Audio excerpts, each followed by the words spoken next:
తాగినంటాను మాతాజీ వీళ్ళని. హరే కృష్ణ. ఓకే, మనకు ఇక్కడ సమాధి స్థితి ఒకటి ఇచ్చారు, కోరికల గురించి ఇచ్చారు, ఇంద్రియ తృప్తి పట్ల ఆసక్తి అని. మరి జీవాత్మలు వ్యక్తిత్వం కలవారు, వారి కోరికలు నశించిపోతాయా?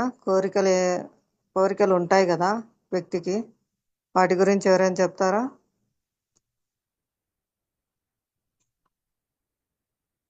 కార్యకలాపాలు ఉంటాయి జీవాత్మ వ్యక్తి, కోరికలు అనేవి నశించడం జరగదన్నమాట. కోరికలు పవిత్రం అవుతాయి ఇక్కడ. హరే కృష్ణ. చెప్పండి Mataji. Arundhati Mataji. Mataji, Mataji. It's my small request. మీరు మీరు ఎన్ని ఇయర్స్ మాతాజీ మీరు ఇక్కడ, అంటే మీరు 13 హలో 13 సంవత్సరాలు మాతాజీ. అంటే మాతాజీ మీరు 11 years ఎక్స్పీరియన్స్ లో మీకు ఏమైనా కోరికలు అనేవి అవి డిక్రీజ్ అయితా వచ్చాయా మాతాజీ? తగ్గిపోతా వచ్చాయా అదే కోరికలు అనేవి మనము పవిత్రం అవుతాయి. కోరికలు పోవడం అంటూ జరగదు. కోరికలు పవిత్రం అవుతాయి. మనకు ఈ వర్ణాశ్రమ ధర్మ విధానము ఇవన్నీ భగవంతుడు ఎందుకు ఇచ్చారంటే, జీవుడు భోగ కోరికతోనే వచ్చాడు. దాన్ని నెరవేర్చుకోవడానికి శాస్త్రాన్ని ఇచ్చారనమాట. అంటే మీ యొక్క వర్ణాశ్రమ ధర్మ విధుల ప్రకారం మీరు నడుచుకోవడం ద్వారా మీ కోరికలు నెరవేర్చుకుంటూ నన్ను సేవించండి అని. ఇప్పుడు అర్జునునికి కూడా నువ్వు యుద్ధం చేయొద్దు అని చెప్పండి, నువ్వు నన్ను తలుచుకుంటూ నీ కర్తవ్యమైన యుద్ధం చెయ్యి, నీ స్వధర్మమైన యుద్ధం చెయ్యి అని చెప్తున్నారు. ఒకటి మాతాజీ మనం అంటే ఓకే, ఇప్పుడు అదే మనం పేరెంట్ గా మనమైతే చాలా ఆల్మోస్ట్ ఒక ఏజ్ అయ్యాక మన ఏవైతే కోరికలు అయితే ఉంటాయో అవి ఒక వరకు స్టేబుల్ గానే ఉంటాయి. మళ్ళీ కొత్తవి తెచ్చుకోవడానికి కూడా కొన్నిసార్లు ఆలోచించము. మనము స్టేబుల్ అయినప్పటి నుంచి మన పిల్లలవి ఎక్కువ వచ్చేస్తాయి మాతాజీ. అవును మాతాజీ. అవి మనవి కోరికలు ఏమి సాటిస్ఫై అవ్వకపోయినా పర్లేదు, మనమేమే అంతగా ఫీల్ అవ్వము. కానీ మన పిల్లల విషయంలో ఏదైనా రాంగ్ అయితే మాత్రము చాలా ఎఫెక్ట్ అవుతుంది మాతాజీ. అది కొంచెం చెప్పగలుగుతారా మీరు? దాని నుంచి ఎట్లా బయటపడాలి అదే పేరెంట్ గా? అవును మాతాజీ, అందరికి అనుభవమే.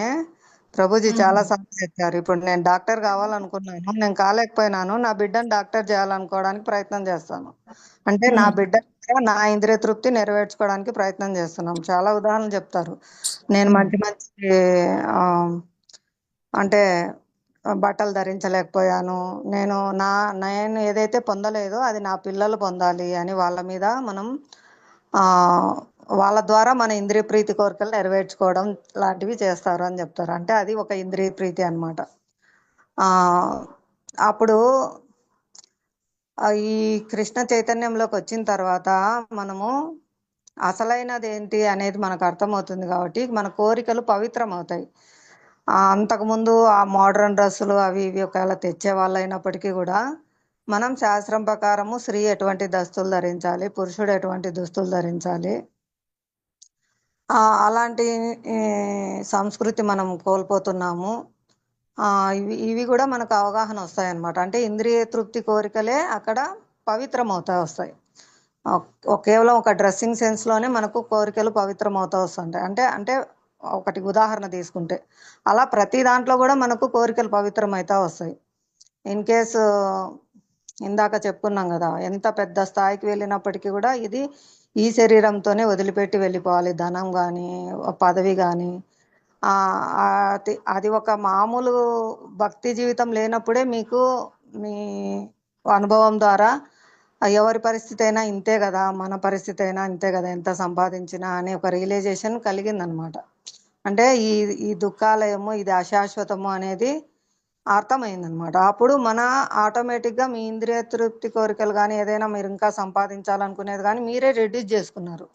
ఇంకెందుకు ఇంత సంపాదించడము, ఎవరి పరిస్థితి అయినా ఇంతే కదా అనేసి మీరంతటా మీరే ఎవరు చెప్పకపోయినా కూడా మీ యొక్క సేవలు అనేది రెడ్యూస్ చేసుకున్నారు.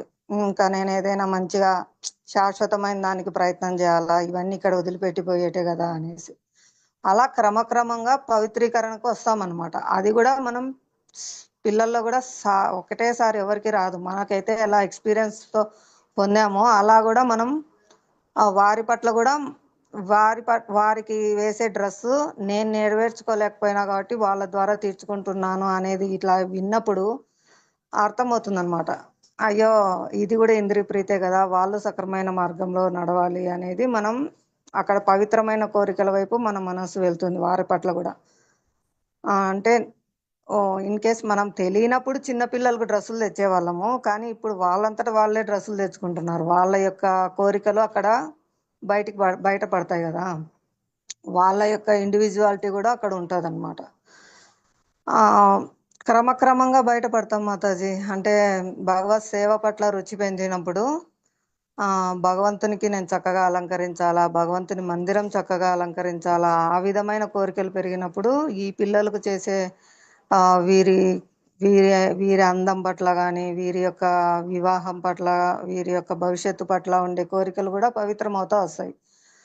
చక్కగా భగవంతునికి సమర్పించిన బట్టలు ఇవ్వాలి, భగవంతునికి సమర్పించిన నగలు ఇవ్వాలి, ఒక మంచి సాంప్రదాయమైన కుటుంబంలో అబ్బాయిని చూసి వివాహం చేయాలి, వాళ్ళు సాంప్రదాయబద్ధంగా వాళ్ళ జీవితాన్ని నడుచుకోవాలి.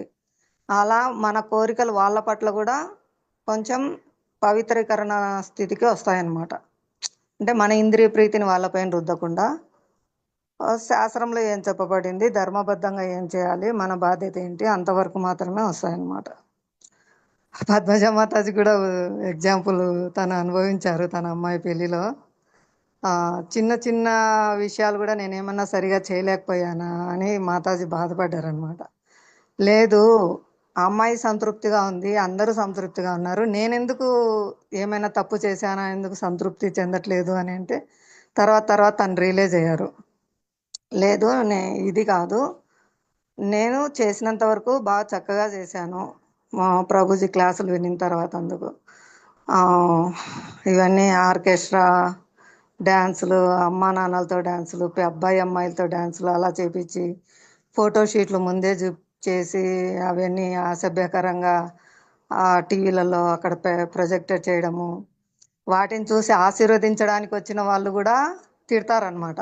వీళ్ళు చూడు పెళ్ళికి ముందే ఎట్లా తీయించుకున్నారో, వీళ్ళకి బుద్ధి లేదు, తల్లిదండ్రులకు బుద్ధి లేదు అని ఆశీర్వదించడానికి వచ్చిన వాళ్ళందరూ అక్కడ శాపనార్థాలు పెట్టిపోతారు.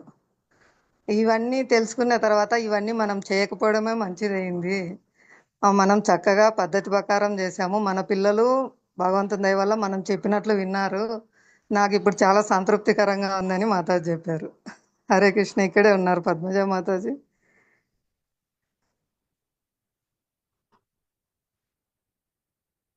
హరే కృష్ణ మాతాజీ, ఉన్నారా లైన్లో? పద్మజ మాతాజీ. హరే కృష్ణ మాతాజీ, నేను వేరు Mataji, Guntur. Okay, Hare Krishna. Hare Krishna. Thank you. Okay, Padmaja Mataji వచ్చినప్పుడు చెప్తారు తన అనుభవాలు కూడా.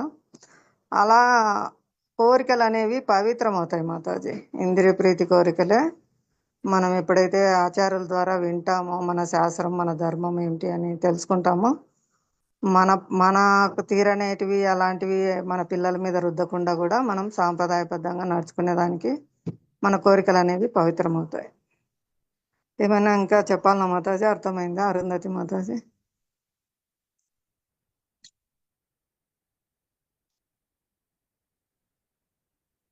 హరే కృష్ణ. హరే కృష్ణ మాతాజీ. చెప్పండి మాతాజీ.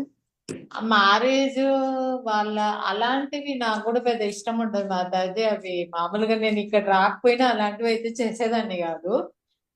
అది కాదు కానీ యాక్చువల్ గా మనం కూడా తొందరగా వాళ్ళ రెస్పాన్సిబిలిటీస్ ఏవైతే ఉన్నాయో మనం కంప్లీట్ చేసుకొని మనము మొత్తం తృప్తిగా అందులో చేరాలి అంటే గనక వీళ్ళు తొందరగా వీళ్ళ రెస్పాన్సిబిలిటీస్ తీసుకోవాలి అంటే గనక మనం దానికి పేరెంట్ గా మన పిల్లలకి ఎలా ఒక వే చూపియాలి అనేది అంటే నా ఉద్దేశము. అంటే ఇప్పుడు మధ్యలో ఎటు ఇటు వెళ్తా ఉంటారు, అప్పుడు మనకి ఎక్కువ టైం తీసుకుంటది వాళ్ళని మళ్ళీ కరెక్ట్ దారిలో పెట్టడానికి. మాతాజీ అది ప్రార్థన చేయాలి, వాళ్ళ కోసం ప్రార్థన చేయాలి. వీలైనంత వరకు మన ప్రవర్తన వాళ్ళు చూస్తారు, మన మనల్ని చూసే వాళ్ళు నడుచుకుంటారు. ఆ ఆ, ఓకే. పిల్లలు కూడా మనం చెప్పిన దానికి యాక్సెప్టబుల్ గా ఉండి వాళ్ళు కొంచెం ఏంటంటే వాళ్ళ మెంటల్ గా వీక్ అయినప్పుడు మనం ఏ విధంగా సపోర్ట్ చేయాల్సి ఉంటది దానికి అని నేను అడుగుతా ఉన్నాను మాతాజీ.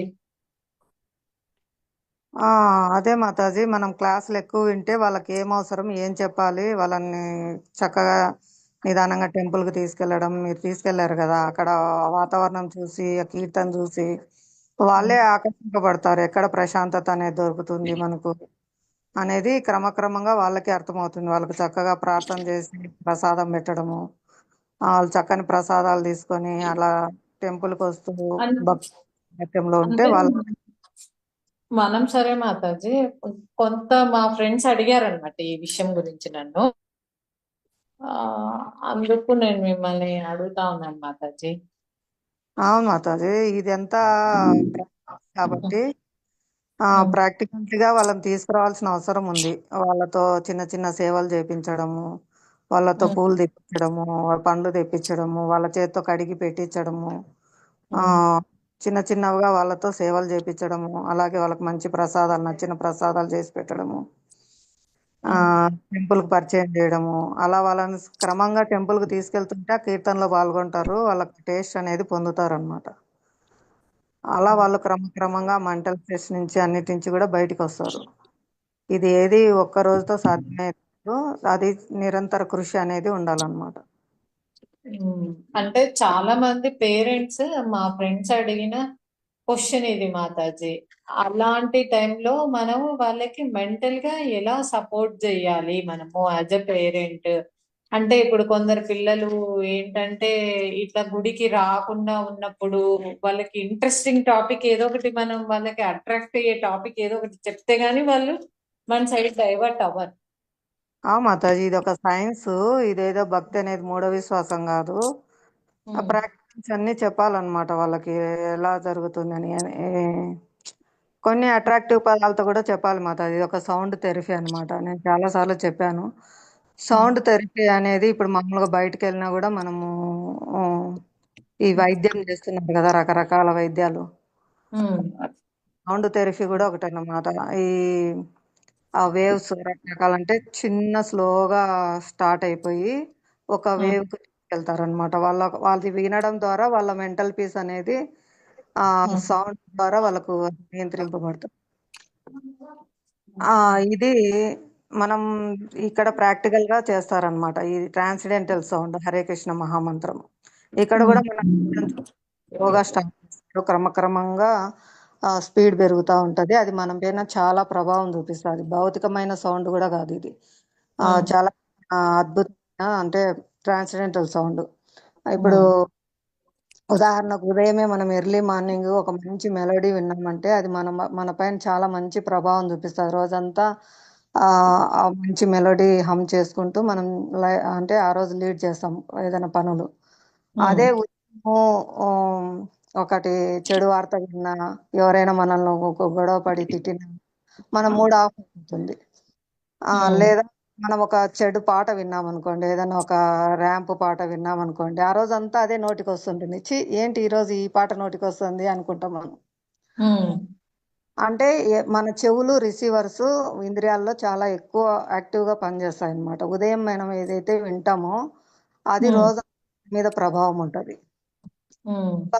ఉదయాన్నే మంగళహారతి, మనకు కీర్తన అవన్నీ ఇచ్చారు, జపము ఇవన్నీ. అంటే ఆ రోజు ఉదయం మనం భగవన్ నామ స్మరణతో మన మంచి సౌండ్ థెరపీ, ఈ విధంగా మనం మంచి సౌండ్ వినడం ద్వారా ఆ రోజంతా మనకు ఆ చైతన్యం అనేది మన మీద ప్రభావం చూపిస్తూ ఉంటది. ఎట్లా అయితే ఉదయం ఒక చెడు పాట వింటే అదే నోటికి తెలియకుండా వస్తుందో, అలా ఉదయం మనం ఈ మంచి ఆధ్యాత్మిక శబ్ద ప్రకంపనాలు వినడం ద్వారా మన చెవులు బాగా రిసీవర్స్ చేసుకుంటాయి. కాబట్టి నిద్రలో కూడా యాక్టివ్గా ఉంటాయి అన్నమాట చెవులు. అన్ని ఇంద్రియాలు రెస్ట్ తీసుకుంటాయి, కానీ చెవులు యాక్టివ్గా ఉంటాయి. ఏదైనా చిన్న శబ్దమైనా కూడా మెలకువ వస్తుంది. అంటే చెవులు మనకు చాలా యాక్టివ్ అన్నమాట. అందుకే శ్రవణం మనకు ముఖ్యమైనది ఇచ్చారు. శ్రవణం చాలా ఇంపార్టెంట్. ఎప్పుడైతే ఈ భగవన్ నామం కానీ శ్రద్ధగా వింటారో అది మన మీద చాలా ప్రభావం చూపిస్తుంది అన్నమాట. కాబట్టి ఉదయాన్నే మంచిగా ఇంట్లో అయినా కీర్తన, ప్రభుపాదుల వారి వాయిస్ చాలా పవిత్రమైన వ్యక్తుల ద్వారా, కాబట్టి ఉదయాన్నే ఆ వాయిస్ వినడం ద్వారా, కీర్తన వినడం ద్వారా వాళ్ళ లైఫ్ తెలియకుండానే చెవులు రిసీవ్ చేసుకొని లోపలికి వెళ్తాది అనమాట. వాళ్ళు అదే హమ్ చేసుకుంటారు. అలాగే వాళ్ళ చైతన్యం కూడా మార్పు వస్తుంది అనమాట. వాళ్ళకి తెలియకుండానే ఈ హరే కృష్ణ మంత్రం కూడా వాళ్ళ నోటికి వచ్చేస్తుంది. ఏదైతే ఉదయం వింటారో అది ఎక్కువ ప్రభావం ఉంటుంది అనమాట. సరే మాతాజీ. హరే కృష్ణ. చెప్పండి ప్రభు, సతీష్ ప్రభుజీ. హరే కృష్ణ మాతాజీ, దండవత్ ప్రణామం. హరే కృష్ణ, ధన్యవాద ప్రణం. ఇది 2వ అధ్యాయము గీతాసారము 44వ శ్లోకం మాతాజీ. భోగైశ్వర్య ప్రసక్తానాం తయాపహృత చేతసాం వ్యవసాయాత్మిక బుద్ధి